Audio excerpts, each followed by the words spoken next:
हल चलाए तूने, ओए तूने फसल उगाई, कैसे कोई ले।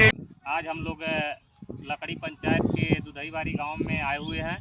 जो मिट्टी नमूना का कार्य चल रहा है, तो दुधईबारी में हम लोग शुरू किए हैं। तो बताना चाहेंगे, बिहार सरकार द्वारा खेत का मिट्टी नमूना जांच किया जा रहा है। तो एक पंचायत में 37 किसानों का केवल मिट्टी नमूना लेना है।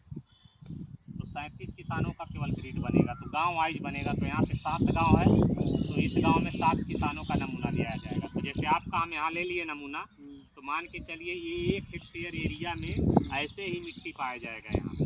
तो खेत का नमूना लेने के लिए आपको पहले खेत के चारों तरफ, ठीक है, मेड़ से 1 मीटर छोड़ के खेत खाली होना चाहिए, ठीक, गोबर ओबर ना गजा हो। ऐसे आप लोग नमूने खून का सैंपल लिया जाता है, उसी तरह खेत का भी जांच जरूरी है। किसान इतना जहर डाल रहा है खेत में, कुछ नहीं हो रहा है उत्पादन, मालूम है कि नहीं? और वही जहर खा रहा है, उससे बीमारियां फैल रही है। तो हम देखना चाहेंगे, जैसे मान लीजिए हमको यूरिया नहीं डालना है, तो उस जांच से पता चल जाएगा क्या डालेंगे। तो खेत के चारों कोने से और बीच में से 5 जगह से मिट्टी लिया जाता है। अब कैसे मिट्टी लेते हैं लाइए बताते हैं। देखिए, खेत छोड़िएगा 1.5 मीटर, अब इधर से खन लीजिएगा और इधर से खन लीजिएगा। डी आकार बन गया ना ये इसको फेंक देंगे,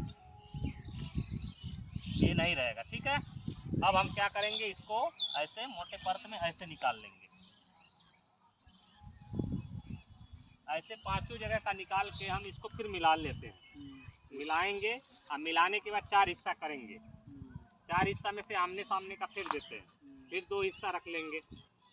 फिर उसके बाद मिलाएंगे। जब आधा किलो रह जाएगा मिट्टी, तो पॉलिथीन में भर के आपका डिटेल लिख कर फिर सिवान ब्लॉक पे जिला में भेज दिया जाएगा, लैब में।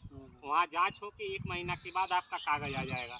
तो धान की जब हम रोपाई अगली फसल रोपेंगे, तो उसमें लिखा रहेगा आपको कितना यूरिया देना, कितना डाई देना। तो इससे किसान का पैसा भी बचेगा और मिट्टी भी पता चल जाएगी हमारी खराब है या सही है, ठीक है। इसीलिए जांच का कार्यक्रम बिहार सरकार चला रही है। इसमें कुछ लगता नहीं है। अगर प्राइवेट में आप करा रहे हैं तो 100-200 रुपये वो लगता है। इसमें विभाग के स्टाफ को लगाया, अपना खेत जांच करके आपको रिपोर्ट दे देंगे और बताएंगे कैसे खेती करनी, ठीक है। धन्यवाद।